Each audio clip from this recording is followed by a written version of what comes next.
Hello food lovers, welcome to our channel. నేను మీ రాణి ఎర్రంశెట్టి. ఈరోజు కొత్తిమీర టొమాటోతో నిలువ పచ్చడి చేసి చూపించబోతున్నానండి. ఒకసారి మనం ఇలా చేసి పెట్టుకున్నామంటే 10 రోజుల వరకు కూడా చక్కగా వాడుకోవచ్చండి. ఫ్రెష్గా ఉంటుంది. అంతేకాకుండా ఈ చట్నీ అనేది చాలా చాలా టేస్టీగా ఉంటుందండి. మనం డైలీ కూడా దోశలకి ఇడ్లీకి చట్నీలు ప్రిపేర్ చేస్తూ ఉంటాం కదా, అలా కాకుండా ఒకేసారి మనం ఇలా ఒక కట్ట కొత్తిమీరతో చట్నీ చేసి పెట్టుకున్నామంటే చక్కగా డైలీ కూడా వాడుకోవచ్చండి. ఆ ప్రాసెస్ అంతా కూడా నేను మీకు చూపిస్తాను. వీడియోని మధ్య మధ్యలో స్కిప్ చేయకుండా ఫస్ట్ నుంచి లాస్ట్ వరకు చూడండి. ఫ్రెండ్స్, ఈ చట్నీ అనేది చాలా చాలా సింపుల్ అండి. తక్కువ ఇంగ్రీడియంట్స్తోనే మనం టేస్టీగా ఇలా ప్రిపేర్ చేసుకుని ఒకసారి స్టోర్ చేసుకుని ఒక సీసాలో కానీ బాక్స్లో కానీ స్టోర్ చేసుకుని పెట్టుకున్నామంటే చక్కగా నిలువ ఉంటుందండి. ఆ ప్రాసెస్ అంతా కూడా మీరు వీడియోని స్కిప్ చేయకుండా లాస్ట్ వరకు చూడండి. అంతేకాకుండా నా ఛానల్ని మీరు ఫస్ట్ టైం వాచ్ చేస్తున్న వారైతే రన్ అవుతున్న వీడియో కింద రెడ్ కలర్ ఆప్షన్ టచ్ చేయండి. ఏఎల్ఎల్ ఆల్ అనే బెల్ ఐకాన్ వస్తుంది, దానిని కూడా టచ్ చేసి నా ఛానల్ని సబ్స్క్రైబ్ చేసుకున్నారంటే నేను పెట్టబోయే రెసిపీస్ అన్నీ కూడా డైలీ మీ ఫోన్కి నోటిఫికేషన్కి వస్తాయండి. ఓపెన్ చేసి చూడొచ్చు. అంతేకాకుండా మీకు ఆ రెసిపీస్ అనేవి నచ్చితే మీరు కూడా కుక్ చేసి మీ ఇంట్లో ఫాలో అయ్యి మీ ఫ్యామిలీకి కూడా సర్వ్ చేయొచ్చండి. చాలా చాలా టేస్టీగా సింపుల్గా నేను ఈజీగా ప్రాసెస్ అనేది చూపించబోతున్నానండి. మీకు కూడా ఈ చట్నీ అనేది చాలా బాగా నచ్చుతుందండి. కొంచెం డిఫరెంట్గా ఎక్కువ రోజులు నిలవ ఉండేలా నేను చేసి చూపించబోతున్నాను. ఇంకా ప్రాసెస్లోకి వెళ్ళిపోదామండి. ఇలా ఒక కట్ట కొత్తిమీర తెచ్చుకుని దానిలో వేస్ట్గా ఉన్న ఆకులన్నీ కూడా నీట్గా తీసేసుకుని ఇలా మొత్తం కూడా ఎక్కువగా వాటర్ పోసుకుని బాగా కడిగి పెట్టుకోవాలండి. దాని లోపల ఇసుక అనేది ఏమీ లేకుండా ఫ్రెష్గా ఉన్న ఆకుల్ని మాత్రమే తీసుకుని ఎక్కువసేపు వాష్ చేసుకుని ఇలా జల్లెడలో పెట్టుకుని వాటర్ అన్నీ కూడా కిందకి దిగిపోయేలా చేసుకోవాలండి. తేమ అనేది ఏమీ లేకుండా ఇలా హోల్స్ ఉన్న గిన్నెను తీసుకుని దాని లోపల పెట్టుకుంటే ఒక 10 నిమిషాలు అలా చేసామంటే వాటర్ అన్నీ కూడా కిందకు వచ్చేస్తాయి. ఇంకా స్టవ్ వెలిగించుకుని కళాయి పెట్టుకుని 2 గరిటెల ఆయిల్ పోసుకుని ఆయిల్ కాగిన తర్వాత మనం కడిగి పెట్టుకున్న కొత్తిమీర అంతా కూడా ఇలా వేసేసుకోవాలండి. మనం కాడలతో సహా వేసుకోవచ్చండి, ఎందుకంటే కాడలలో ఫైబర్ కంటెంట్ అనేది ఎక్కువగా ఉంటుంది. మనకి డైజెషన్ ప్రాబ్లమ్స్ ఏమీ రాకుండా చక్కగా అది హెల్ప్ చేస్తుందండి. అందుకే మనం కాడలతో సహా కూడా ఇలా మగ్గించుకోవాలి. అదంతా కూడా మగ్గిన తర్వాత 1 టేబుల్ స్పూన్ ఆయిల్ పోసుకుని 2 కప్పుల టమాటో ముక్కలు వేసుకోవాలండి. ఇలా 2 కప్పులు వేస్తున్నాను. కొద్దిగా గల్లు ఉప్పు వేసుకోవాలండి. ఇప్పుడు కొత్తిమీర కాడల్ని కూడా మనం ఫ్రై చేసుకున్నాం కదా, దానిలో కూడా కొంచెంగా గల్లు ఉప్పు వేసుకుని పక్కన పెట్టుకోవాలి. ఇప్పుడు టమాటో మగ్గుతుంది కదా, దానిలో చిన్న నిమ్మకాయ సైజ్ అంతా చింతపండును తీసుకుని ఇలా వేసుకోవాలండి. ఆ టమాటోలో ఉన్న వాటర్ అన్నీ కూడా బాగా రిలీజ్ అయ్యి టమాటో మొత్తం కూడా మగ్గి దగ్గరగా రావాలండి. అంతవరకు కూడా ఇలా ఉడికించుకోవాలి. ఫ్లేమ్ని కొంచెం హైలో పెట్టుకుని ఇలా ఉడికించుకున్నామంటే ఫాస్ట్గా మనకి టమాటో అనేది రెడీ అయిపోతుందండి. ఇలా చిక్కబడిన తర్వాత ఆయిల్ అనేది రిలీజ్ అవుతుంది. అప్పటి వరకు కూడా అలా ఉడికించుకుని పక్కన పెట్టుకుందాం.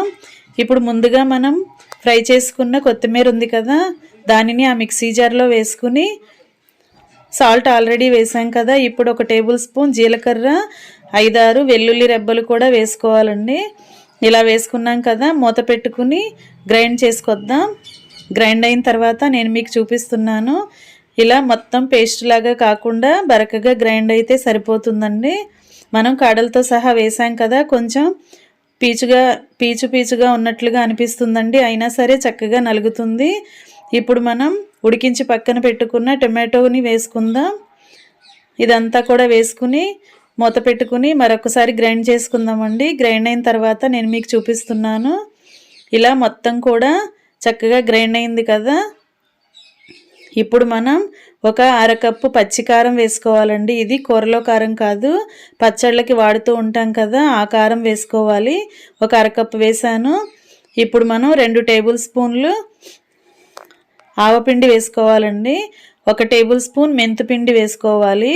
మెంతిపిండి ఆవపిండి ప్యాకెట్స్ మీకు రెడీగా లేకపోతే 1 టేబుల్ స్పూన్ మెంతులు, 2 టేబుల్ స్పూన్లు ఆవాలు కూడా కళాయిలో డ్రై రోస్ట్ చేసుకుని బాగా ఫ్రై చేసుకుని చల్లారనిచ్చి ఆ పౌడర్ని గ్రైండ్ చేసుకున్న పౌడర్ని అలా వేసుకుంటే సరిపోతుందండి. ఇప్పుడు మనం సాల్ట్ ఒకసారి టేస్ట్ చూసుకుని చాలకపోతే యాడ్ చేసుకోవచ్చు. మనం ఆల్రెడీ టమాటో ఉడికించినప్పుడు సాల్ట్ వేసాం, అలాగే కొత్తిమీర గ్రైండ్ చేసినప్పుడు కూడా సాల్ట్ వేసాం కదా, నాకు కరెక్ట్గా సరిపోయిందండి. అదంతా గ్రైండ్ అయిన తర్వాత ఒక గిన్నెని తీసుకుని 2 టేబుల్ స్పూన్ల ఆయిల్ వేసుకుని పోపు దినుసులు అన్నీ వేసుకుని అలాగే 1 టేబుల్ స్పూన్ ఇంగువ కూడా వేసుకోవాలండి. వేసుకుని ఈ పోపు దినుసుల గిన్నెని స్టవ్ మీద పెట్టుకుని ఫ్లేమ్ సిమ్లో పెట్టుకుని దినుసులన్నీ కూడా బాగా ఫ్రై చేసుకోవాలి. 1 టేబుల్ స్పూన్ పచ్చిశనగపప్పు, టేబుల్ స్పూన్ సాయి మినపప్పు, 1 టేబుల్ స్పూన్ ఆవాలు, 1 టేబుల్ స్పూన్ జీలకర్ర, 1/2 టీ స్పూన్ మెంతులు కూడా వేసుకుని కొంచెంగా ఇంగువ వేసుకుని ఇలా 2-3 టేబుల్ స్పూన్లు ఎండుమిర్చి కూడా వేసుకుని 2 టేబుల్ స్పూన్లు కచ్చపచ్చగా దంచుకున్న వెల్లుల్లి రెబ్బలు కూడా వేసుకుని అవన్నీ కూడా బాగా ఫ్రై చేసుకుందామండి. ఇలా ఫ్రై అవుతున్నప్పుడు స్టవ్ ఆఫ్ చేసేసుకుని కడిగి పెట్టుకున్న కరివేపాకు రెబ్బలు కూడా వేసేసుకుందామండి. ఇలా వేసుకుని కరివేపాకు కూడా బాగా ఫ్రై అయిన తర్వాత పోపు అంతా కూడా కొంచెం చల్లారిన తర్వాత మనం గ్రైండ్ చేసి పక్కన పెట్టుకున్న కొత్తిమీర టమాటో చట్నీ ఉంది కదా, అదంతా తీసుకుని ఆ ఆయిల్లో వేసేసుకుందామండి. ఇలా ఆయిల్లో వేసేసుకోవాలి. ఇలా పీచుగా ఉన్న కొత్తిమీర కాడలతో మనం చట్నీ అనేది చేసుకుంటే ఫుడ్ అనేది ఈజీగా డైజెస్ట్ అయిపోతుందండి. దీనిని రోజు మనం రైస్ తినేటప్పుడు ఫస్ట్ ముద్దలో కలుపుకొని ఈ చట్నీని మనం తిన్నామంటే మనకి డైజెషన్ ప్రాబ్లమ్స్ అన్నీ కూడా ఈజీగా తగ్గిపోతాయండి. చాలా ఫాస్ట్గా ఈజీగా మనకి ఫుడ్ అనేది అరిగిపోతుంది. ఇంకా ఆ పోపు అంతా కూడా చల్లారిన తర్వాత ఇలా చట్నీ మొత్తం కూడా ఇలా వేసేసుకుని ఆయిల్ అంతా కూడా ఆ దినుసులన్నీ కూడా చట్నీకి మొత్తానికి కలిసే వరకు ఇలా బాగా కలుపుకుందామండి. చాలా చాలా టేస్టీగా ఉంటుందండి. కొత్తిమీర టమాటో పచ్చడి రెడీ అయిపోయింది. ఒకసారి టేస్ట్ చూసుకుని సాల్ట్ అనేది చాలకపోతే ఇప్పుడు యాడ్ చేసుకోవచ్చండి. కారం చాలకపోయినా కూడా ఇంకొంచెం యాడ్ చేసుకోవచ్చండి. నేను వేసినవన్నీ కూడా కరెక్ట్గా సరిపోయాయండి. ఇంకా నేనేం యాడ్ చేయలేదు. మీరు కానీ కారం టేస్ట్ కానీ సాల్ట్ టేస్ట్ కానీ చాలకపోతే ఒకసారి వేసుకోవచ్చండి. ఆవపిండి మెంతిపిండి మాత్రం నేను చూపించిన విధంగా వేసుకుంటే సరిపోతుందండి. ఎక్కువగా వేయొద్దు. 1 టేబుల్ స్పూన్ మెంతిపిండి, 2 టేబుల్ స్పూన్లు ఆవపిండి వేస్తే సరిపోతుంది. అదంతా కూడా బాగా కలుపుకున్న తర్వాత ఒక అరగంట పక్కన పెట్టేసుకుని ఇంకా టేస్ట్ చేయటమేనండి. ఎంతో టేస్టీగా ఉంటుంది. Thanks for watching. నేను మీ రాణి.